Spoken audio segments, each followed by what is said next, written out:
Hello po mga friend, ito po muli si Ate Lek. Welcome back po sa ating munting channel. At kumusta na po kayo mga friend? Kung ako po ang inyong kukumustahin sa ngayon po, ako po ay nakikipaglaban po sa isang karamdaman na sabihin nating cancer. Ako po ay na-diagnose na may breast cancer. Last December 2023, ako po ay may nakapa na bukol sa aking breast at ako po ay pa-check up at binigyan po ako ng sabi ng doktor, ako po ay kailangang magpa-mammogram and magpa-breast ultrasound. So, January 2024, ako po ay nagpa-ultrasound and mammogram at doon po ay nalaman na may bukol po ako sa aking breast. At yun nga po, inasikaso ko po yun na nagpabalik-balik po ako sa mga ospital, nagpapa-check up, kaya naging busy rin po ako. Ngayon po ako ay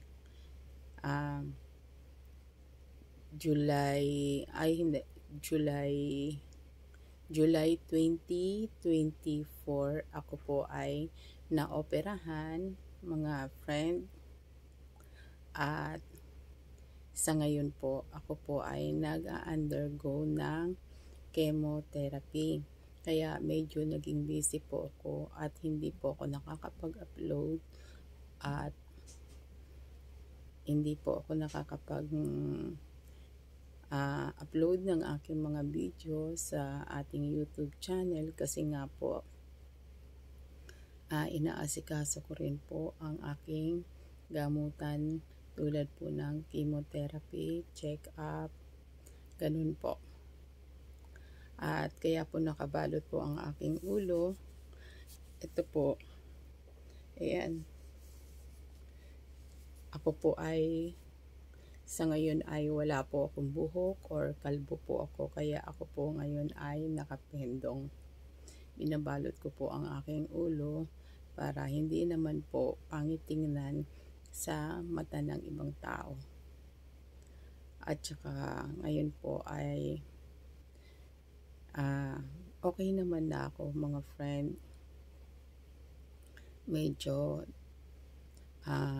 yung effect naman po ng chemotherapy ay okay naman po. Kaso nga lang ay nagkakaroon lang po ng mga nararamdaman ng mga side effects katulad nga po ng pagkakalbo, pero normal lang po yun. Dala po yun ng gamot. At saka doon po malalaman kung ang chemo drugs or ang gamot ng chemo ay umiepekto po sa ating katawan. Kaya wag po kayong matatakot na magpa-chemo kasi po kailangan po yun natin na katulad po nating may mga cancer tulad ng breast cancer. Wag po kayong matakot na magpagamot sa mga doktor. Kailangan po natin yun mga friend. Mas early, mas maganda po na magkaroon ng gamutan kaysa late na po. Tulad po nung aking bukol ay maliit pa lang po, early detection much better po.